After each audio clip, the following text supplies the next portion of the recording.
Do you have any expired cake for my son? The silence that followed that question was absolute. All conversation in the Sweet Moments bakery stopped. Customers turned their heads.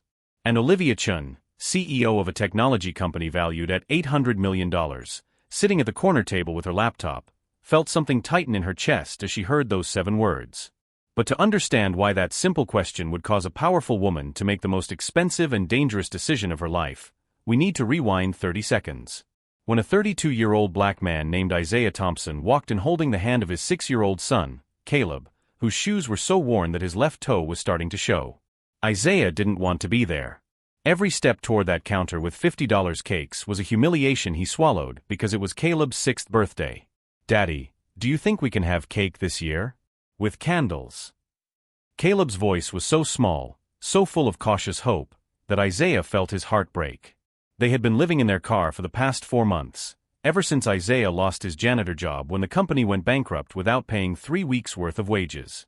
$2,400 he never saw. $2,400 that cost them their rent. Eviction came quickly. A 2008 Honda Civic became home for father and son. Isaiah worked odd jobs. He washed cars for $15. He cleaned yards for $25. But today was Caleb's birthday. And Isaiah had $8.50 in his pocket. He knew he couldn't afford a fresh cake. But maybe there was something the bakery was going to throw away. So he approached the counter, holding Caleb's hand tightly. "Excuse me. Do you have any expired cake for my son? Just a small piece? It's his birthday today." The clerk, Jessica, 19, looked at him as if he had asked to steal the cash register. "I'm sorry, sir, but we can't give away expired food. It's against the rules." Caleb shrugged, his eyes fixed on the floor. Isaiah felt the weight of every stare. The gray-haired woman who looked at him disapprovingly. The couple whispering. The man in the suit who shook his head. But Olivia Chun, 45, had stopped typing. That question had torn open something inside her that had been buried for 8 years. 8 years since she lost everything that mattered. Olivia looked at Isaiah and Caleb. She saw Isaiah's hunched shoulders, not from defeat, but from the weight of trying to maintain dignity while begging for crumbs. She saw Caleb holding his father's hand, squeezing it tightly. And she saw something else. Their clothes were clean. Worn, but clean. Isaiah's shoes were polished despite the holes. They were trying. Even living in their car, maintaining some sense of normalcy. And that broke something inside her because 8 years ago, she had done exactly the same thing. "Wait," Olivia stood up. Her voice cut through the bakery with authority. Isaiah turned, eyes wide. He recognized her immediately.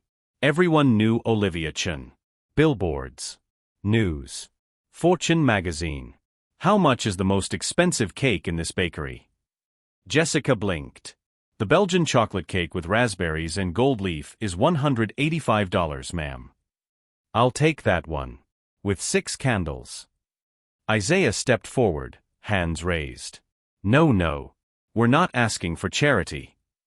"I know exactly what you wanted," Olivia interrupted him, her voice deep, cracked at the edges. "You wanted your son to feel that he matters. That his day is special. That even when the world is cruel and impossible, he still deserves to have 6 candles on a cake." Isaiah was speechless. Caleb looked up, confusion mixed with fragile hope. "And I want a large latte. 2 sandwiches. 2 soups. Cookies. Make it all to go." "That's going to be over $300, Isaiah said, his voice shaky. "We can't accept that." "I'm not asking for your permission," Olivia replied, typing on her phone. "I'm making an offer. And that offer comes with a job." The floor seemed to tilt. "What? Have you ever worked in technology? Maintenance? Building security? I was a janitor. I cleaned hospitals. I took care of HVAC. I know electricity, plumbing, general maintenance. Good enough. My building needs a facilities manager. $58,000 a year. Health insurance. 2 weeks vacation. You start Monday." Isaiah's world stopped. $58,000. More than he had earned in the last 3 years. "Why? You don't even know me." Olivia took a deep breath. What she was about to say would change everything. That decision, made in 30 seconds, was about to expose secrets buried for 8 years. And attract enemies who would use a homeless man and his son as weapons. Because, she said finally, 8 years ago, I was exactly where you are. And no one helped me. So my son died. If you want to find out why a billionaire CEO sees her painful past in the face of a stranger, why helping Isaiah and Caleb could cost Olivia everything she's built, and how a request for stale cake will set off events that will change 3 lives forever, subscribe to the channel now. Because sometimes the most powerful people hide the deepest wounds. And healing those wounds requires risks that can destroy everything. The revelation hit like a bomb. My son died. The words echoed through the bakery. Jessica froze with the cake in her hands. The other customers stopped pretending they weren't listening. Isaiah looked at Olivia and for the first time saw beyond the $2,000 suit and unshakable confidence. He saw scars. I'm sorry, he said quietly. You don't have to be, Olivia replied, but her voice trembled slightly. You need to accept my offer. She held out her business card. Monday, 8 a.m. Tech Vision Solutions, 15th floor. Isaiah took the card with trembling hands. I don't understand why you're doing this. Because, Olivia said, looking directly at Caleb, my son was 6 years old too. And on his last birthday, I was working 90 hours a week trying to save a startup that was going under. I canceled the party. I promised we would celebrate the following weekend. She paused, swallowing hard. He died 3 days later. Leukemia that I didn't detect because I was too busy building an empire. The silence was deafening. Jessica placed the cake on the table, not knowing what to do. Mrs. Chin. No, Olivia raised her hand. You don't understand. I had money. I had top insurance. I had access to the best doctors. But I didn't have time. And by the time I finally noticed he was sick, it was too late. She looked at Isaiah. You have $8.50 in your pocket, and you're here trying to give your son a birthday. I had millions, and I gave my son nothing. Caleb took a timid step forward. What was your son's name? The question completely disarmed Olivia. She knelt down, getting down to the boy's level. Ethan. His name was Ethan. And he loved chocolate cake. Just like you. Do you miss him? Every day. Olivia gently touched Caleb's shoulder. But do you know what he made me promise before he left? Caleb nodded. He made me promise that I would help other children. That I wouldn't let work make me forget what really matters. She stood up, discreetly wiping away a tear. So that's what I'm doing. Isaiah didn't know whether to cry or thank her. He did both. We accept. The job, the cake, everything. Thank you. I'm not done yet, Olivia said, already typing furiously on her cell phone. You're living in your car. I need to fix that today. How do you know? I recognize the signs. Clean clothes but no variety. Home haircuts. You probably use gas station bathrooms to get ready early in the morning before Caleb wakes up. Isaiah was speechless. That was exactly it. I have corporate apartments that the company uses for visiting executives. One is empty. Furnished, 2 bedrooms, paid for 6 months. After that, your salary covers your own rent. That's too much, Isaiah protested. You barely know me. What if I'm not good at the job? What if you're exactly what I need? Olivia interrupted him. Isaiah, I built an $800 million company by recognizing talent. You keep your son fed, clean, and loved on $8.50. Imagine what you'll do with real resources. But that's when the bakery door opened and everything changed. A 50-year-old man in a gray Armani suit and an $80,000 Patek Philippe watch walked in. His face hardened when he saw Olivia. Olivia, what a surprise to see you here. Olivia turned, and Isaiah saw her entire body stiffen. Richard Donovan, CFO of Tech Vision Solutions and member of the board. The man who had tried to remove her from the company 3 times in the last 2 years. He looked at Isaiah and Caleb with barely concealed disdain. Doing charity work again? You know the board doesn't approve of using company resources for personal projects. Isaiah is going to work for the company, Olivia said coldly. Legitimate hiring. Sure, Richard smiled, but there was no warmth. And the corporate apartment I just heard you offering? Also part of the facilities manager package. The trap was set. Isaiah realized it immediately. Olivia had just exposed a vulnerability. And Richard was going to use it. Richard, don't do this, Olivia warned. Do what? My job? Protect shareholder interests. He took out his cell phone. Maybe we should have an emergency board meeting about your questionable hiring decisions. Isaiah stepped forward. Sir, I don't want to cause trouble. We can forget. No, Olivia said firmly. Richard, you want war? We'll have war. But Isaiah starts Monday. Richard chuckled. You've always been good at making enemies, Olivia. Too bad this time, it's going to cost you your company. He left, leaving the threat hanging in the air like toxic smoke. Jessica, who had witnessed everything, whispered. Ms. Chun, who was that? Trouble, Olivia replied. Big trouble. She looked at Isaiah. I need to be honest with you. Accepting my help means entering into an ugly corporate war. Richard will use you and Caleb as evidence that I'm emotionally unstable. He'll try to remove me as CEO. Then maybe I shouldn't accept, Isaiah said, even though every fiber of his being screamed against those words. Or, Olivia said with a fierce smile, you accept and help me prove him wrong. That compassion isn't weakness. That caring for people isn't incompatible with building billion-dollar businesses. Isaiah looked at Caleb. His son held the $185 cake like a treasure, his eyes shining with a joy he hadn't seen in months. He thought of the Honda Civic where they would sleep that night if he refused. He thought of the nights Caleb cried quietly, trying not to disturb anyone. He thought of all the times he washed his face in a gas station bathroom, pretending everything was fine.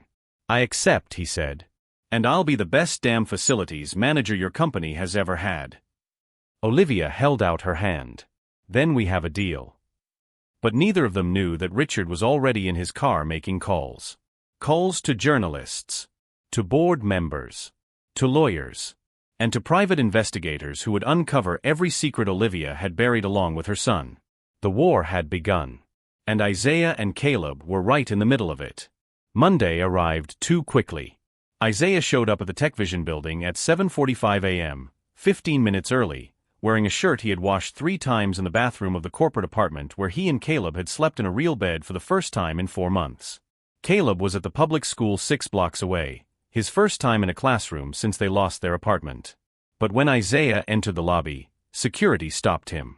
Sir, I need to see your ID. I'm the new facilities manager. I start today. Isaiah Thompson. The security guard checked the list and frowned. There's no Isaiah Thompson here. Who authorized your entry? Before Isaiah could answer, the elevator doors opened. Richard Donovan stepped out accompanied by 2 lawyers and a reporter with a camera. Perfect timing, Richard said loudly enough for everyone in the lobby to hear. This is the man I told you about. Olivia Chun used company funds to hire homeless people without doing proper background checks. Isaiah felt heat rise to his neck. I'm not. You were living in your car last week, correct? Richard interrupted him. No college degree? No technical certification? No, but I have experience. Experience washing floors, Richard said to the camera. And our CEO, in a moment of emotional instability, offered him $58,000 and a corporate apartment worth $3,500 a month. All because she is projecting unresolved guilt over her son's death. The words were like a slap in the face. Isaiah clenched his fists, but kept his voice calm. You have no right to talk about her son. I have every right when her decisions cost shareholders money, Richard retorted. That's when the elevator doors opened again. Olivia stepped out, not alone. With her was a 60-year-old woman with elegant gray hair and an impeccable suit. Margaret Reeves, founder of TechVision, who had retired 5 years earlier but still held 30% of the shares.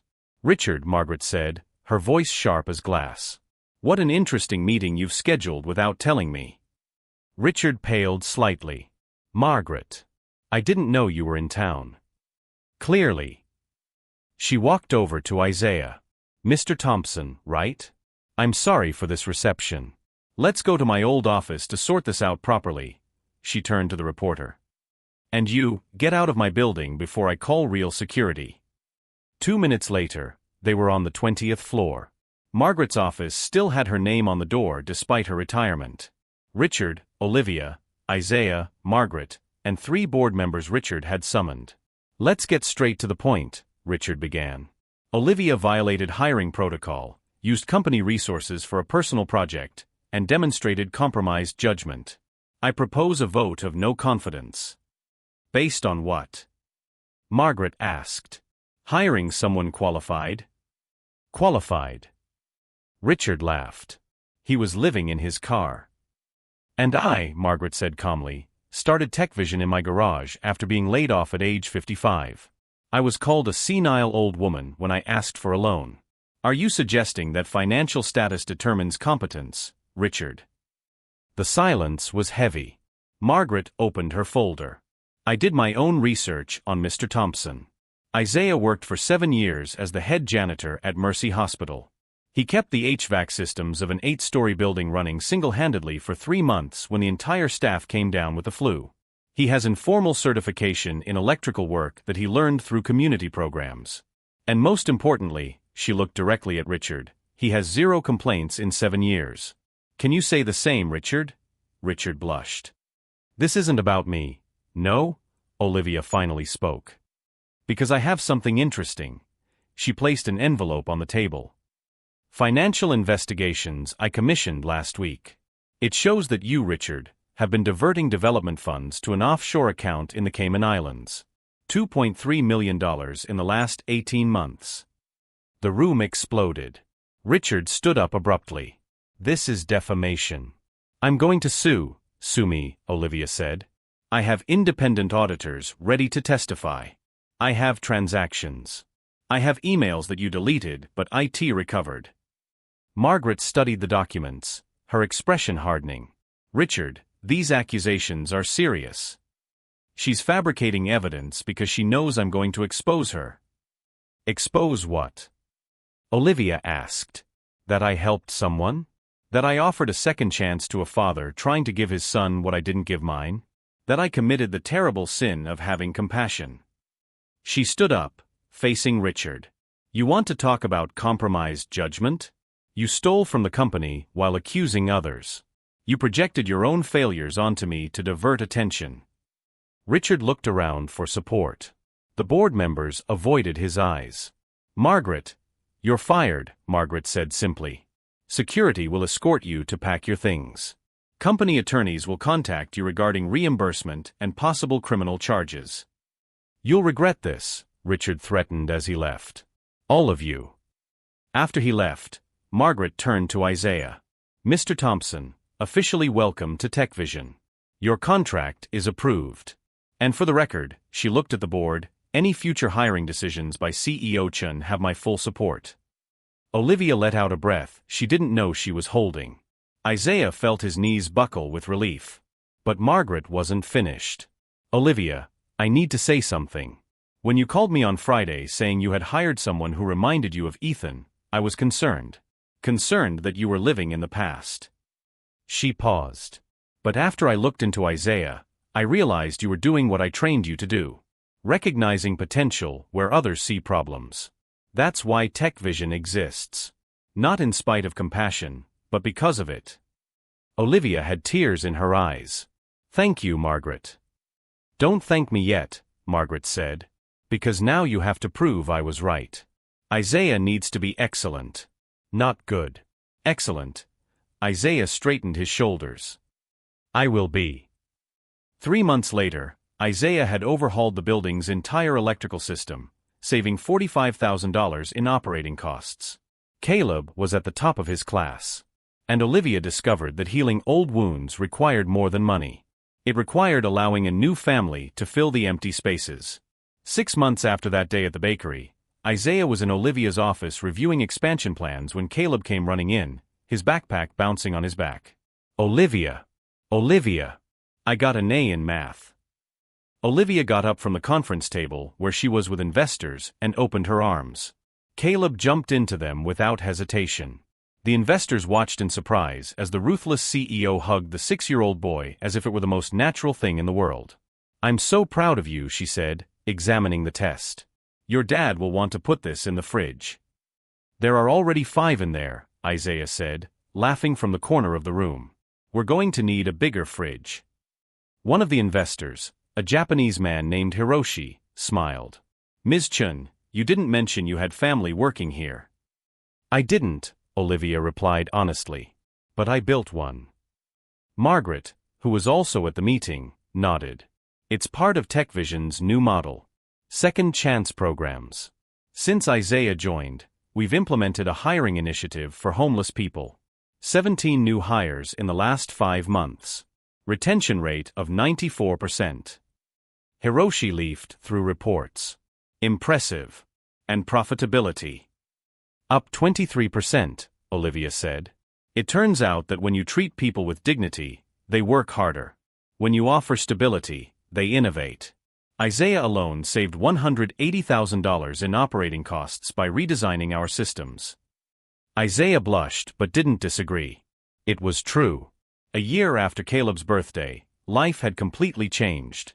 Isaiah and Caleb now lived in their own apartment, 2 bedrooms in a nice neighborhood, paid for with a salary that had increased to $68,000 after promotion. Caleb was thriving in school, making friends, laughing again. And Olivia discovered something unexpected. She was smiling too. Not just a polite smile at gatherings. A real smile that reached her eyes. The kind she hadn't felt since Ethan died. "Can I ask you something personal?" Hiroshi said after Caleb left with Isaiah. "How did you know it would work? Risking so much on a stranger." Olivia thought carefully. "I didn't know. But I realized something that day at the bakery. Isaiah asked for stale cake, not money. He wasn't asking for an easy solution. He was asking for dignity for his son on his special day. That kind of character can't be taught," Margaret added, and she recognized in him what I recognized in her years ago. Hidden potential under difficult circumstances. 2 years after that meeting, Caleb turned 8. The party took place in the same apartment where he and Isaiah now lived comfortably. But it wasn't a small party. Olivia brought the entire TechVision leadership team. Margaret came. Even some of Caleb's classmates and their parents showed up. The cake was simple this time. No $185 Belgian chocolate. Just a $25 supermarket cake with 8 candles. But when Caleb closed his eyes to make a wish, Olivia noticed tears streaming down her face. Isaiah approached her. "Are you okay?" "I'm fine," she whispered. "It's just... Ethan would be 14 now. And I wasted so much time wishing I could go back and change the past that I forgot to live in the present." "Olivia," Isaiah said gently. "You gave me a future. You gave Caleb a future. That counts. It wasn't just me. You worked for it. Every day." "Yes," Isaiah agreed. "But you gave me a chance when everyone else saw only a homeless man begging for crumbs. You saw potential. You saw a father loving his son. And you decided it was worth investing in." Caleb opened his eyes and blew out the candles. Everyone applauded. "What did you wish for?" someone asked. Caleb looked at Isaiah, then at Olivia. "I wished that we would continue to be a family forever." 3 years after that day at Sweet Moments Bakery, TechVision had become a national model for inclusive hiring practices. Dozens of companies copied second chance programs. Isaiah was now director of operations with a salary of $95,000. Caleb, at age 9, spoke at school conferences about resilience. And Olivia learned a lesson that changed everything. That losing Ethan didn't mean she had to stop loving. That helping Isaiah and Caleb didn't bring her son back, but it honored his memory. That sometimes the best revenge against tragedy is to refuse to let it turn you into a closed-off, bitter person. Richard Donovan, meanwhile, faced criminal charges. He returned $2.3 million, served 2 years in prison, and lost a reputation that took decades to build. His downfall served as a reminder that attacking the kindness of others usually exposes one's own evil. At Sweet Moments Bakery, Jessica, the clerk who witnessed everything, kept a framed photo behind the counter.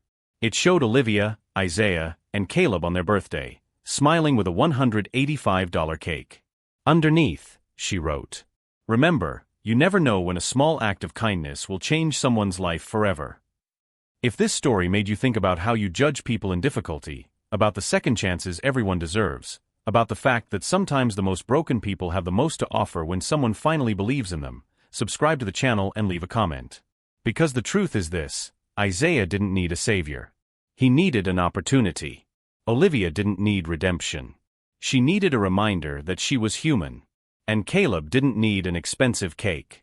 He needed a father who cared enough to order one.